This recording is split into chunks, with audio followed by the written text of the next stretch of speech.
హోషయ గ్రంథము 12వ అధ్యాయము. ఎఫ్రాయిము గాలిని మేయుచున్నాడు, తూర్పు గాలిని వెంటాడుచున్నాడు. మానక దినమెల్లా అబద్ధమాడుచు బలాత్కారము చేయుచున్నాడు. జనులు అష్షూరీయులతో సంధి చేసెదరు, ఐగుప్తునకు తైలము పంపించెదరు. యూదా వారి మీద యెహోవాకు వ్యాజ్యము పుట్టెను. యాకోబు సంతతి వారి ప్రవర్తనను బట్టి ఆయన వారిని శిక్షించును, వారి క్రియలను బట్టి వారికి ప్రతీకారము చేయును. తల్లి గర్భమందు యాకోబు తన సహోదరుని మడిమెను పట్టుకొనెను. మగసిరి గలవాడై అతడు దేవునితో పోరాడెను. అతడు దూతతో పోరాడి జయమొందెను. అతడు కన్నీరు విడిచి అతని బతిమాలెను. బేతేలులో ఆయన అతనికి ప్రత్యక్షమాయెను. అక్కడ ఆయన మనతో మాటలాడెను. యెహోవా అని, సైన్యములకు అధిపతియగు యెహోవా అని ఆయనకు జ్ఞాపకార్థ నామము. కాబట్టి నీవు నీ దేవుని తట్టు తిరగవలెను. కనికరమును న్యాయమును అనుసరించుచు ఎడతెగక నీ దేవుని యందు నమ్మిక ఉంచుము. ఎఫ్రాయిము వారు కనానీయుల వర్తకుల వంటి వారై అన్యాయపు త్రాసును వాడుక చేసెదరు. బాధ పెట్టవలెనని కోరిక వారికి కలదు. నేను ఐశ్వర్యవంతుడునైతిని, నాకు బహు ఆస్తి దొరికెను.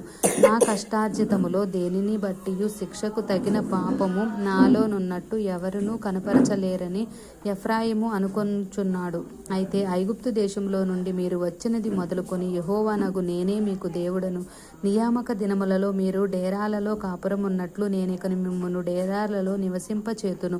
ప్రవక్తలతో నేను మాటలాడి ఉన్నాను, విస్తారమైన దర్శనములను నేనిచ్చి ఉన్నాను. ఉపమాన రీతిగా అనేక పర్యాయములు ప్రవక్తల ద్వారా మాటలాడి ఉన్నాను. నిజముగా గిలాదు చెడ్డది, అచ్చటివి వ్యర్థములు. గిల్గాలులో జనులు ఎడ్లను బలులుగా అర్పింతురు. వారి బలిపీఠములు దున్నిన చేని గనిమల మీదనున్న రాళ్ల కుప్పల వలె ఉన్నవి. యాకోబు తప్పించుకొని సిరియా దేశంలోనికి పోయెను. భార్య కావలెనని ఇశ్రాయేలు కొలువు చేసెను. భార్య కావలెనని అతడు గొర్రెలు కాచెను. ఒక ప్రవక్త ద్వారా యెహోవా ఇశ్రాయేలీయులను ఐగుప్తు దేశములో నుండి రప్పించును.